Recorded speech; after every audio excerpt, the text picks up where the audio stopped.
వెంకటరమణ మా సీతంపల్లి గ్రామము.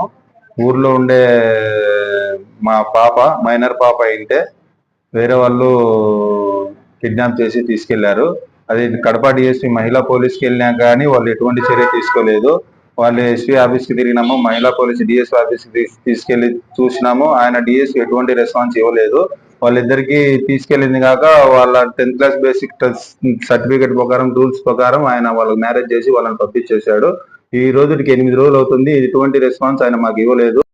దాని డేటా ప్రకారము మా ప్రభుత్వంలో మా పాప డెలివరీ అయినప్పటి నుంచి మా దగ్గర ఎటువంటి సర్టిఫికేట్స్ పక్కా రూల్స్ ఉన్నాయి. డేట్ ఆఫ్ బర్త్ సర్టిఫికేట్ ప్రకారం చూసుకుంటే ఆ పాప మైనర్ ఉంది.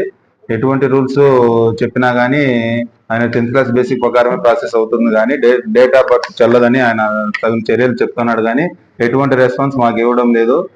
ఆయన చూసిన రెస్పాన్స్ ప్రకారం చూసి ఆయనకి ఏదో జరిగినట్టుంది వాళ్ళ ద్వారా. మాకైతే ఎటువంటి రెస్పాన్స్ ఇవ్వడం లేదు. ఎస్పీ ఆఫీస్ పోమంటే ఎస్పీ ఆఫీస్ కూడా వెళ్ళినా కానీ ఆయన తగిన చర్యలు తీసుకోలేదు సార్. దానికి మాకు న్యాయం జరగాలి. మా పాప మాకు ఈ రోజుకి 8 రోజులు అవుతుంది. 8 రోజులు అయినా కానీ ఆ పాపను మాకు ఇంతవరకు చూపించలేదు. కిడ్నాప్ చేసిన వాళ్ళ మీద ఎటువంటి చర్య తీసుకోలేదు సార్ అని మేము మీకు రిక్వెస్ట్ చేస్తున్నాం సార్. తద్వారా మాకు న్యాయం జరగాలి. పుట్టి లేక 13 సంవత్సరాలు 14 సంవత్సరాలు ఒక పాప పుట్టే ఆ పాపను వాళ్ళు తగు విధంగా చర్యలు తీసుకొని వాళ్ళ మాయమాటలు చెప్పి ఆ పాపను తీసుకెళ్లారు. ఆ పాప ప్రస్తుతం మైనరే. దాని చర్యలు తీసుకోవాల్సిందిగా చూస్తున్నాము. ఆ పాప మైనర్ విషయం కూడా ఆ బాబు కూడా మైనరే. ఇప్పటికి కూడా అతనికి ఉండే 19 సంవత్సరాలే. అతని ద్వారా కూడా ఎటువంటి చర్య తీసుకోకుండా డిఎస్పీ సారు దానిని పట్టించుకోలేదు. మహిళా డిఎస్ కడప బాలగురుస్వామి గారు ఆయన ఎటువంటి చర్య తీసుకోవడం లేదు. ఎటువంటి చెప్పినా కానీ మహిళా పోలీస్ కూడా మా సైడే హాస్పిటల్కి వచ్చి వెరిఫికేషన్ చేసినా అంటుంది కానీ ఈడు చూస్తే వాళ్ళు జిరాక్స్ పెట్టినారని వాళ్ళు అంటున్నారు. ఈడ హాస్పిటల్ చూస్తే వాళ్ళు ఒక విధంగా చెప్తున్నారు సార్. ఈ హాస్పిటల్ వెరిఫికేషన్ చేస్తే మేము అలా చెప్పలేదని వాళ్ళు చెప్తున్నారు. డిఎస్పీ వెరిఫికేషన్ వచ్చిన వాళ్ళు డిఎస్పీ ఆఫీస్ నుంచి వాళ్ళు జిరాక్స్ ఉందని చెప్తుంటే వాళ్ళు చెప్తున్నారు వీళ్ళు చేతులు పట్టలేదు మేము కాబట్టి జిరాక్స్ పెట్టామని వీళ్ళు అంటున్నారు సార్. అని దాని ద్వారా చర్య తీసుకోవాలని మహిళా డిఎస్పీ పోలీసుకు విన్నపం చేస్తున్నా కానీ ఆయన పట్టించుకోలేదు సార్. అది విషయం.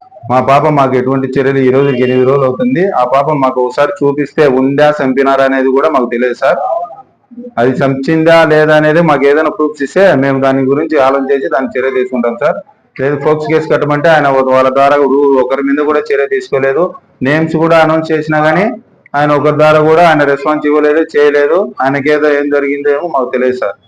ఆయన సిఏ అంటే ఎవరో ఆయన ఉండే దగ్గర ఆయన చర్య వాళ్ళు సహకరిస్తున్నాడని డిఎస్పీ ద్వారా తెలిసింది సార్ మాకు. మా అమ్మాయి తీసుకుపోయిన పేరు చెల్లిపల్లి రాకేష్.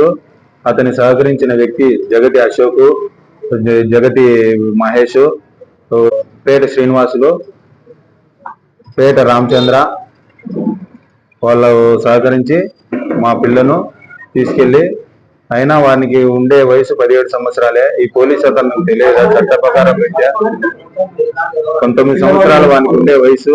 చట్ట ప్రకారం పోలీసులు ఎటు జోరీ తీసినా కానీ ఓటు హక్కుకు 19 సంవత్సరాలు వినియోగమే కానీ పెళ్లి చేసుకోవడానికి 21 సంవత్సరాలని పోలీసు అధికారులకు తెలియదా? వాళ్ళు చేసిన తప్పు పెళ్లి చేసి వాళ్ళిద్దరిని కిడ్నాప్ చేసి ఎక్కడ పెట్టినారో వాళ్ళకు కూడా తెలుసు సార్. దయచేసి పోలీసు అధికారులు కూడా చర్య తీసుకోవాల్సిందిగా మీ మీడియా ద్వారా నేను మిత్రులకు చెప్తున్నాను.